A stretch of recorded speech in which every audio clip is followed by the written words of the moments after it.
நீங்கள் முதல்ல என்கிட்ட வந்தீங்க அப்படிங்கிறத அப்பா ஞாபகப்படுத்தினார். எனக்கு நல்லா ஞாபகம் இருக்குண்ணே, உட்காருங்கண்ணே, சொல்லுங்கண்ணே, என்ன விஷயண்ணே அப்படின்னு சொல்கிறாரு.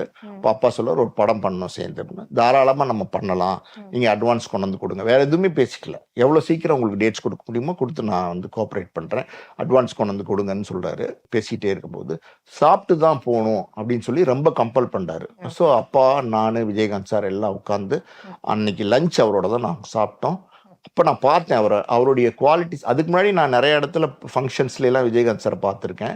ஆனால் அவருடைய பர்சனல் குவாலிட்டிஸு, அவரோட பிஹேவியரு, ஒரு approach to the director, senior producer, இதெல்லாம் வந்து நான் அன்றைக்கி பார்த்தேன். ரொம்ப ப்ளசண்ட்டாக, கம்ஃபர்டபுளாக, ரொம்ப இதாக இருந்துச்சு. இப்போ நான் ரொம்ப சந்தோஷமாக இருந்துச்சு. அப்பாவும் அட்வான்ஸுக்கெலாம் கொடுக்கறதுக்கு ரெடி பண்ணார்.